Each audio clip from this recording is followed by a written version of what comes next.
Hello everyone, it's Mubarak Ali Khan from Gateway Study Links.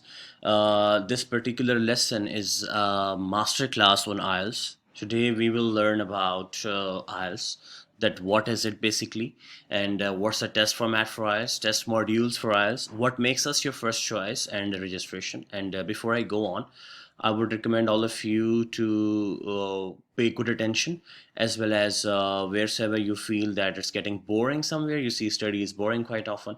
So you may pause it and you may presume once you feel that you are in the mood to listen to it again. So moving into it directly.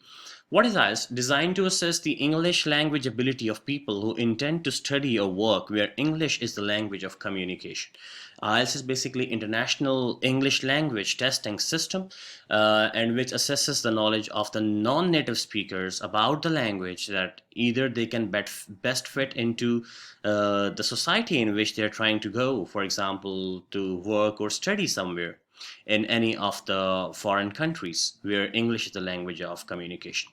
There are two modules. We'll talk about academic module as well as general training module.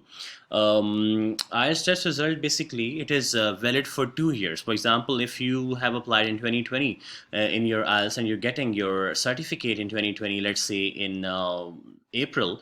So then 2022 until April, the same date, for example, 15 April, if you get your results on. So you can apply based upon that. A band score is awarded per subtest. There is listening, reading, writing, and speaking. So there is a band test which is ranges from 1 to 9. This is the scale from Cambridge TESOL, and that's how they do it. There is no passing or failing mark, but for example, if you want to go for Canadian immigration, which is a hot cake nowadays, so that is 778 band, that is overall 7.5 band is required. And if we talk about study case in Canada, so 6 bands overall are required, not lesser than 6 in any module. 5.5 will be fine to go to UK and Australia in terms of going for your bachelor's. But the higher the band is, the lesser the risk of rejection will be. I sometimes say this. Band score, band 6 is given to a competent user, and 7 is to a good user, and 8 is to a very good user. And don't mind my spelling, that's used somewhere. Anyhow, it's user, and band 9 is given to expert user. Here you see on the pink slides, what you could see is listening and speaking. These are two skills which remain same in IELTS academic as well as general. Listening is for 30 minutes, but there are 10 minutes extra time, transfer time. We'll talk about that in detail in upcoming slide. And speaking is from 11 to 14 minutes. On the left hand side, that is academic reading, academic writing, both for 60 minutes each, and general training as well for 60 minutes each. But there is a slight difference between both. Rather, in writing there is a big difference, so let's explore them as well. Meanwhile, if you feel that you are just beginner and you know about these things already, so in the end of this session there are going to be some tips and techniques as well. Meanwhile, I'll keep inculcating different tips and techniques, so you may find them helpful for yourself as well. And those of you who don't know what is IELTS, and normally in Pakistan we listen to people saying IELTS as well, so it is IELTS basically. And people ask me why L is silent or why T is silent, or some people say it's IELTS or IELTS. Both are right. You see, international English language. English is also a language, and language itself says language. So they skip E sometimes, and then it comes to testing and system. Testing and system both are same, so they skip T sometimes. This is how it becomes IELTS or IS. Okay, moving on. Listening test, the timing is approx 30 minutes, plus minus 2 minutes, and 10 minutes transfer time is there. Questions, basically, as you could see on your screen, there are 40 items. There can be multiple choice, there can be table completion, or there can be short answer questions. And you can read below between the lines as well. And there are 4 parts: section 1, section 2, section 3, and section 4. Section 1 is basically a conversation between two people set in everyday social context. Section 2 is a monologue. Section 3 is a conversation, but that's between 4 people, that's among 4 people. And section 4 is monologue on an academic subject. People here, in the past, the previous month, there is one update that there was yeah, in the beginning they were giving an audio concept. For example, for So the first answer they used to do themselves, and then they used to stop it, and then they used to replay the audio. For example, the first question was being solved by the presenters themselves. The recording was showing the statistics on that, but now they have stopped doing that. Skills assessed can be understanding for main ideas, recognizing opinions, attitudes, and purpose of the speaker, and how to follow a development of an argument should be known to the person who's listening or who is into the test. When it comes to reading test,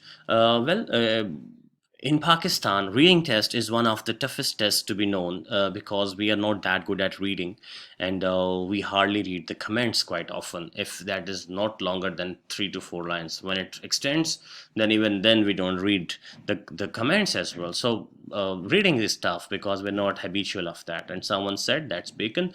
Reading makes a man, and people say perfect. Moving on, 60 minutes, and the real scenario is that there is no transfer time here, and questions again 40 items. But in this way, the next level is here that in the previous test module that was listening, there was true, false, and yes, no only, but now not given is being added as well, which makes it real challenging. Three sections with total length approx 2200 to 2800 words, and then there is no transfer time, right? But don't worry, we are here. We help you with the good tips and techniques so that students get themselves the band they require. Academic reading tests are authentic and taken from books, journals, magazines, newspapers, and written for non-specialist audience. Okay, no worries. It doesn't mean that you intentionally have to learn some biological terms. It is not occupational English test, okay, in which only doctors or the dentist or such kind of people could apply, the nurses. It is general test, so don't worry about it. It is not that kind of content specific. Then text range from descriptive and factual to discursive and analytical. This makes it tough. You see, IELTS is from general to specific quite much. For example, it's like a filter. It keeps filtering, but when once it keeps filtering, it keeps adding into the level of complication as well. May contain non-verbal material such as a diagram. You see, reading part text section one or passage one is considered to be easy. The second one, part two, is tough, and the third one, part three, is the toughest. General training reading has no major difference instead of the less complex grammatical structures as well as text, and the word limit somewhere. For example, 2800, if it's the max for academic, is that becomes lesser in your general training somewhere. It is kind of more easier part of your test as compared to the academic one. Skills assist, again, reading for gist, reading for main ideas, reading for details, understanding inferences and implied meaning, and recognizing attitudes and following the development of an argument is checked. Now, writing test. This is one of the productive skills to be tested. You see, there are two receptive skills and two productive skills. Receptive skills include your reading and listening, and productive skill includes your writing and speaking, in which you are producing something. So, writing, this is a disturbing trend which I had been noticing since 2 3 years, that students are getting 7 or 8 in others, but when it comes to writing, they hardly touch 7. It's so tough for them. The reason being that they're not pretty sure that what is to be checked or what is to be demanded from them. For example, writing test checks 4 things in you, and that's technical part, which is mentioned onto your writing. What do we call? Writing. I'm skipping the word. Yes, that includes your writing sheet. Yeah, on the bottom of that, there are 4 things mentioned. First of all, your GRA, that is your grammatical competence. Then your TR, that is your task response, and then your CC, that is yeah, your CC, that is cohesion and coherence, as well as your LR, that is lexical resource. These 4 things are to be tested, and at GSL we are helping the students to learn all these things by heart. And it's not about the test only, it's about life too. So we help prepare the students to go to that level where they earn their livelihood well better. Anyhow, moving on, writing tasks, 60 minutes. There are two tasks. Task one required to write at least 150 words and 250 words in task two. And there are two test parts. Academic writing, task one is a report, and task two is basically an essay. A report may be comprised upon a table, a graph, a chart, or diagram. And writing task two is essay. Almost 6 to 7 different types of essays can be witnessed into your real test. By the way, there are 7 types, and you just find one of those into your real test. General training writing test, candidates are presented with a situation and are asked to write a letter. So this is the difference between general test writing as well as academic test. In academic test, you are presented with the report, and in general test writing, here you get a letter.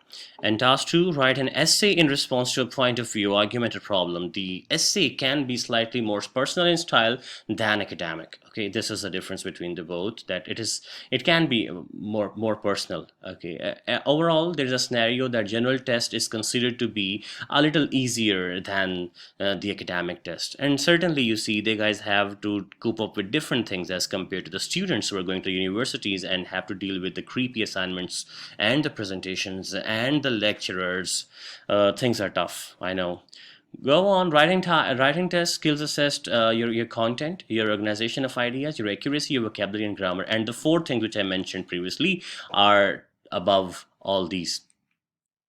Okay, now it comes to one of the most important slides here, that why GSL. You see, such kind of knowledge which I am giving, maybe you know by your heart already, but maybe you know that, but what makes us different? Okay.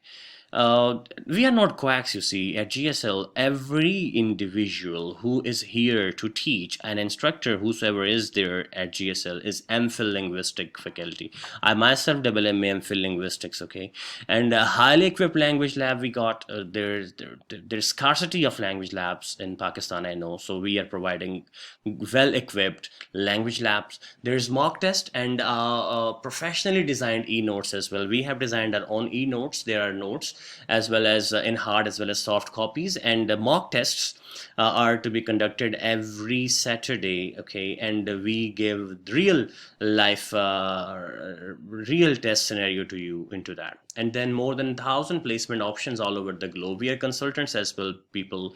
So if you're coming to us, it's not that we're helping you with IELTS, as the first slide indicates. From IELTS to flights, we help you from your IELTS till your ticketing. We got our own firm, so everything is with us under one roof. We just have to pay one visit.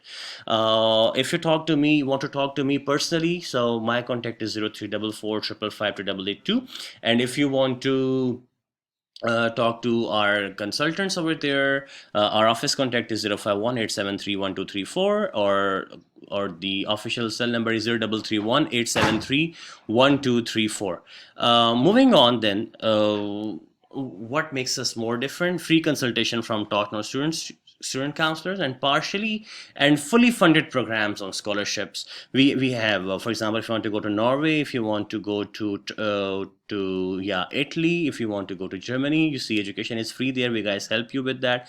And if you got good percentage, then we can help you to get your partially or fully funded scholarships as well with the stipends. Coming back to the track speaking test, 11 to 14 minutes we get into that, and task, it's a face-to-face interview with an examiner, and the speaking test is recorded. Okay, part 3 is basically, you see there are 3 parts. Part 1 is introduction, 3 to 4 minutes are to be utilized onto that, and part 2 individual long term. For example, they give you a cue card and you prepare for that on 1 minute, and then next 1 to 2 minutes you speak on the same topic, and based upon the same topic there is part 3, and part 3 is basically, and that you have questions from the examiner based upon what you said into the cue card. They both are interlinked. So then you have skills assessed. You see here there are 4 things they assess and the criteria for speaking. They check your fluency, they check your vocabulary range, they check your grammatical range and accuracy, and pronunciation. You see, people, pronunciation matters, okay? Not the accent, but pronunciation. If you're saying career and you're saying career, they both are different, and you have to be mindful of your pronunciation. Thank you so very much for your precious time. Ask much, learn much, and register with us. The world is waiting Thank you so very much. This is the end of my slide. I look forward for your kind feedback and your questions. That was Mubarak Ali Khan. I'm from Linguistics. I'm a TEFL. I'm BS Honors in English.